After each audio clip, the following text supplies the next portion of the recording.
Kumusta niyo mga cancer? Ako nga pala si Mocha Frappuccino, nag-iisang legit fake news site host ng Pilipinas. Ateneo Bully, pumapalag pa. Exclusive Nazareno footage. Fantastica? Barusastica?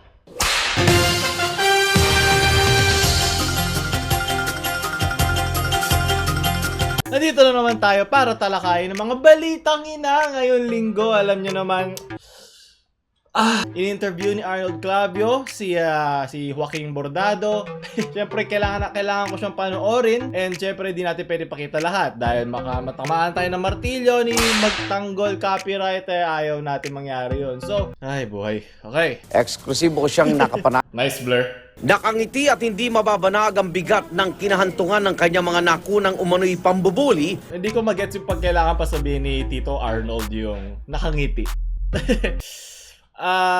Una ko inisip nung sinong ginawa niya to, kung bayaran ba siya o hindi. Kaya niya siguro kailangan sabihin yon para masabi na hindi ko kakampi si Joaquin Bordado dito. Gusto ko lang ng ng onting views. Pero gusto ko ring hingin yung understanding ng tao. Nabata tong anak ko eh. Nabata tong anak ko eh. Bata rin yung nabugbog na ngayon nasa ospital. Gusto ko ilagay yung nanay niya kasama nung nanay nung mga nabugbog.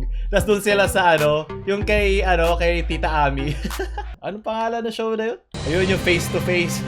Gusto ko magkaroon face to face ng mga nanay. Tingnan natin kung masabi pa yung bata tong anak ko. Yung yung bangayan. Magbabayad ako ng malaking pera. Makita ko lang yun, sa totoo lang. Hindi ko nalalaitin ang mga teleserye ng GMA. Mangyari lang yun. Kasi bata rin yung binugbog niya eh. It doesn't make sense. So, ayun, sinabi dito na kanyang nanay na nagsusorry siya para sa ganyan-ganyan. I just wish na hindi nila sinabi yung mga sinabi nila in the first place kasi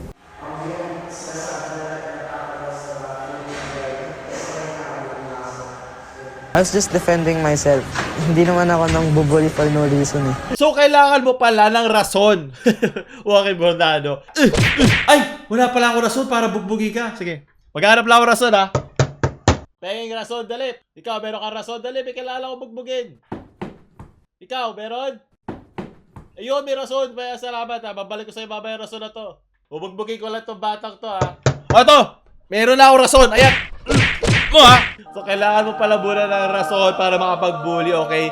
Tapos na. Wala tapos na lahat ng mga doubt ko sa ginawa mo, Joaquin. The irony is too rich, mga cancer.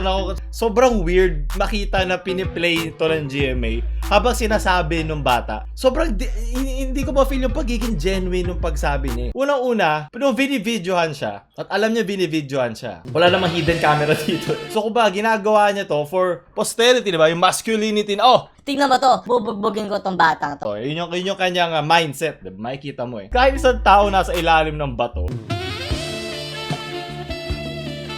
makikita mo yung diferensya ng dalawa eh. Makikita mo yung stance pa lang nila eh. Kumbaga sa anime, yung aura nila. Kumbaga sa probinsyano, yung background music eh. Mas intense yung background music ni Joaquin Bordado kaysa doon sa batang binuli. Tapos sasabihin niya, sabay daw sila. No, kasi kung maalala niyo yung sa dulo ng video na yon, yung kanyang binuli, umiihi na eh. Kung sabay-sabay kayo no, di dapat katabi mo siya doon. Pero inaamin mo may mali sa naging asposyon mo. yeah. Ha? Tandaan nyo, junior high to Ilan taon na mga junior high? Pasensya, di ako umabot sa K-12 eh. Kung junior high na siya, this is grade 6 onwards, diba? Grade 7. Mga 14 to 16 years old ka pa lang. Pero hindi ka pa rin marunong magpuwat, opo. So makikita mo na yung kanyang upbringing pa lang. Yung pagpapalaki sa kanya ng kanyang nanay, very questionable na. Hindi ko sinasabing hindi siya marunong magpalaki ng bata.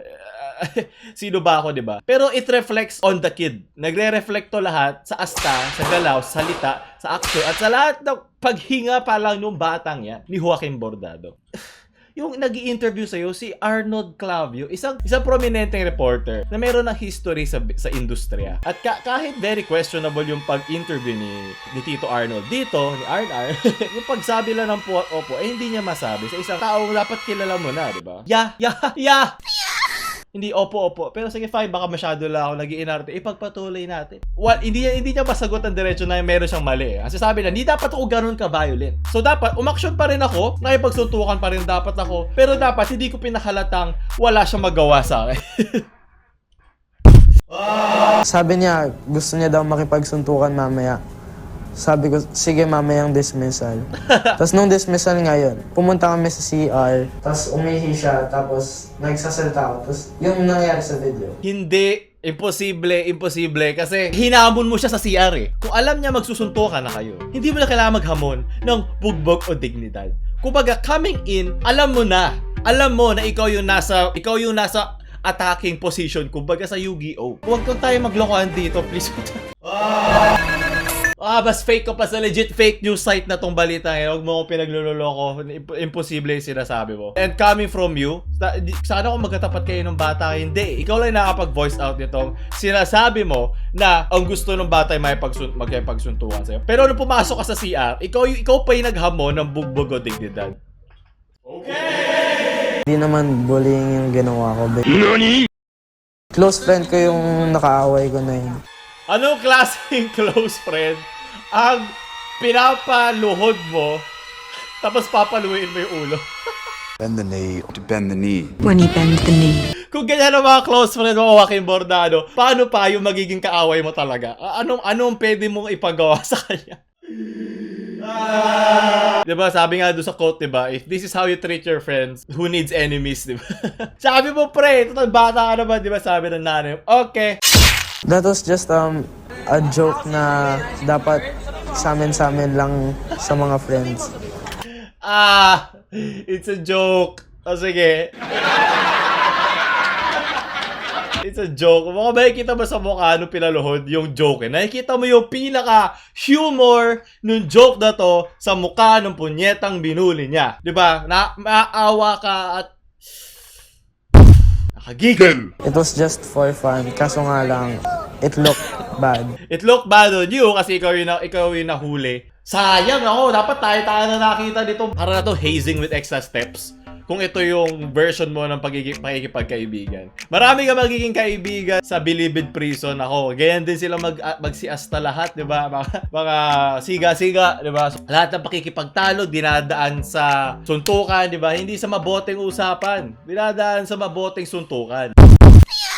Ang harap ng mga magulang sa anak, yun yung pinutol nila sa amin. Ay manumbalik na sa normal ang kanilang buhay at mabigyan ng pangalawang pagkakataon. Ito na naman eh. May tawag dito sa ginagawa ni ate. Yes. Oo nga naman, yep. Victim playing, diba? Para ma-divert yung attention na maawa na lang kayo sa amin. para sa akin, tama lang na matanggal siya dyan. I'm sure makakagawa kayo ng ibang paraan para sa anak mo na makahanap na ibang eskwelahan na pwede niyang pag-aralan. Hopefully ay magbago na siya. Pero yung tone, yung voice, yung paano siya sumagot kay Arnold, yung mismo mga salitang sinagot niya kay Arnold, hindi parang wala pa siguro, hindi pa siya mature enough. Hindi tulad si Karina. Buti pa si Karina mature. Hindi pa siya ganun ka-mature to accept his mistake. Para sa kanya, tama yung kanyang ginawa. Siya ay nasa denial phase pa ng kanyang grief. Siguro sana pagtanda niya, matuto na siya. Feeling ko lang, opinion ko lang, sa kanyang environment na ginagalawan sa bahay or sa mansion, hindi optimal para malaman niya kanyang mga mali. And makikita mo naman sa video ng GMA na tumulong na tayo dyan na hindi mumukha tuloy bayaran si Arnold Clavio, di ba? Na para mabigyan ng boses to ng GMA na exclusive. Buti na lang age restricted. Ang sarap ng feeling ng may age restrict, no? GMA. Pagkatapos mo, medyo nagiinit na ako. Pagkatapos nyo ako i-copyright, masakit, di ba? Masakit na hindi magka-ads. Matagal na to. Last year pa to eh. Okay, so hindi ko alam. Kailangan pa nilang painitin ulit itong issue na to ng ganito. It makes no sense. So malalaman mo na lang na para lang to sa party nila Joaquin Bordado, para lang sa kanila tong video na to. Wala tong maitutulong sa GMA, pero lang doon sa ibabayad sa kanila or kung ano mang compensation na kuha nila dito. Kasi this is some sort of PR for the parent, for this family. Ayan, di ba? More and more cases ng bullying. Ito naman namatay. Siguro magiging mas mainit kay Joaquin ng mga tao kung namatay yung kanyang bata, nagkaroon ng hemorrhage or whatever. Swerte pa nga siya na hindi nadali yung kanyang binuli. Swerte na nga siya sa kanyang lagay. Ito yung mga accounts na, syempre maraming accounts ng bullying na nasa ilalim ng radar na hindi nalalaman ng tao. Syempre, lalaki, di ba? Kailangan kang maging masculine, kaya pakita mong wala lang to sa'yo. Pero yung mga pasapasa na yan, hindi kayang i-fake yan ng katawan mo. Yung mga damatay na dugo dyan, iikot siya sa katawan mo at pwede mo ikamatay. Magkaroon ka ng blunt trauma or so, kailangan pa bang may mamatay na mga bata bago tayo may gawin? Alam mo yun, itigil nyo na lang ang bullying. Pero Paolo, yung mga bata na binubully mo dati sa Victor Magtagon, cyber bully, yun ah. Kaya ako nga sinesensor yung mga mukha nila. Para hindi sila malagyan ng pressure ng mga tao. Kumbaga, it's just on them. I'm sure wala lang yun sa kanila kung isang hamak na galit nga sila sa akin. So kung babawian ko lang sila ng lait, di para lang silang nasa classroom na nakikipaglaitan sa mga kaibigan nila. Pero hindi ko sila pina-publicly shame tulad ng iba. Susunod na balita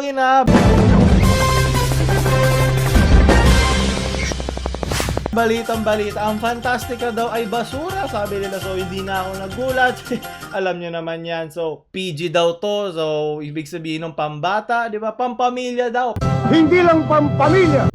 Pero meron daw silang mga pangalan na aling fake. Tapos sabi, the comedy revolves around utong, sword on the bat, pills, and etc. No story, no sense. From Big Boy Toy Store. hindi na to balita kasi alam na natin to. Pero this is more on the tangina side ng balita. Less on the balita. Kung sa tingin nyo, ito dapat ang ibigay mo sa masa ay hindi. Marami pa tayong pwede ibigay sa masa na hindi naman sobrang pang matalino, di ba? Elitista ka kasi, Paolo eh. Hindi na ba kailangan yun eh. Bigyan nyo lang ng mas magandang kalidad. Yung pwede silang iangat ng paunti-unti. Hindi naman kailangan biglaan eh. Hindi naman tayo kailangan may abutin na langit dito na ito dapat na lahat na pinapanood nyo. Kung i-compare mo yung masa natin sa masa ng iba, di ba? Doon mo makikita yung diferensya na sobrang baba naman. Papanoorin natin ngayon sa live footage nung Translasyon 2019.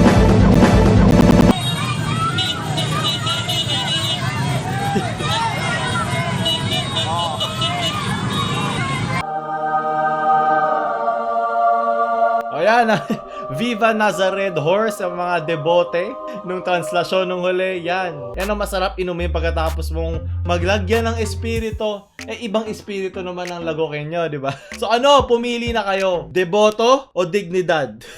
Ewan ko, di ko na alam mga binabalita ko. Hindi ko na ito pinlano kasi kanina lang gusto ko para mailabas na natin agad, di ba? GMA, ano ba? Kala ko ba memes lang? Magkano binayad sa inyo? Pera o dignidad? Demonetization o dignidad? Demonetization na lang pipiliin ko, ha? Kasi doon din naman ako mapupunta, wala rin naman akong choice. So, doon tatapos sa ating balitang inaan ni Mocha Frappuccino, nag-iisang legit fake news site host ng Pilipinas. Like nyo na to, baka mabugbog ko kayo, ha? Wala akong pambayad, so bubugbugin ko kayo. Wala na lang kayong choice. Mocha Frappuccino. Ateneo. Putragis. Tayo na sa siniskwela.